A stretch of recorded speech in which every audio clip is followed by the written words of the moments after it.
நம்பிக்கை நம்ம வாழ்க்கையில் இங்கே எல்லாருக்கிட்டையும் நம்ம மனசை திறந்து பேச மாட்டோம்.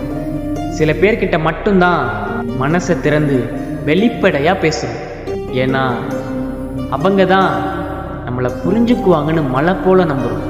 அந்த நம்பிக்கையால் தான் நம்ம இதுவரைக்கும் யாருக்கிட்டையும் சொல்லாத சில விஷயங்களையும் நம்ம வழிகளையும் அவங்கள நம்பி சொல்கிறோம்.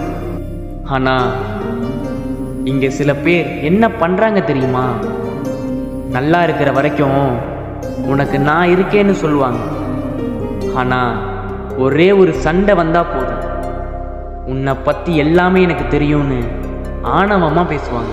நீ அப்படி தானே இருந்த, நீ இதெல்லாம் பண்ணியே அப்படின்னு நம்ம அவங்கள நம்பி சொன்ன ஒவ்வொரு விஷயத்தையும் நம்ம மேலே திருப்பி எறிவாங்க. அது ரொம்ப ரொம்ப பெரிய துரோகம். ஏன்னா அவங்கள நம்பி தானே நம்ம சொன்னோம். நம்ம மனசை திறந்து வெளிப்படையாக பேசின விஷயத்தையெல்லாம் அவங்களுக்கான நேரம் வரும்போது அதை ஆயுதமாக பயன்படுத்தினா அது நட்பு இல்லை, அது வாய்ப்பு கிடைக்குமான்னு எதிர்பார்த்து பண்ண துரோகம். இங்கே நம்பிக்கை வச்சு ஒவ்வொரு தடவையும் ஏமாத்திட்டு இருக்க உங்கள் எல்லாருக்கிட்டையும் ஒன்று சொல்லிக்கிறேன். ஒருத்தன் தப்பு பண்ணான்னு இங்கே எல்லாருமே இப்படி தான் இருப்பாங்க. இந்த உலகத்தில் இனிமேல் யாரையும் நம்பக்கூடாதுன்னு தவறாக மட்டும் நினைக்காதீங்க. சிலர் காயப்படுத்துவாங்க, சிலர் காப்பாற்றுவாங்க. இங்கே யாரை நம்பணும், யார்கிட்ட என்ன சொல்லணும்னு தெரிஞ்சுக்கிட்டாலே வாழ்க்கை அழகாக மாறும்.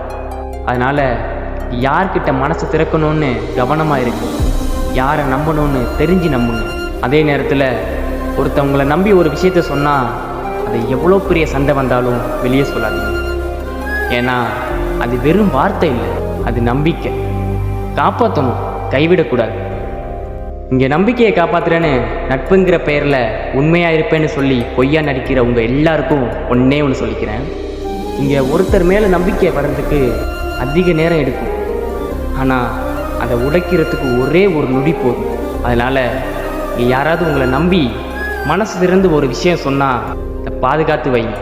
ஏன்னா ரகசியத்தை காப்பாற்றுறவன் தான் உண்மையான மனிதன், நம்பிக்கையை காப்பாற்றுறவன் தான் உண்மையான நண்பன்.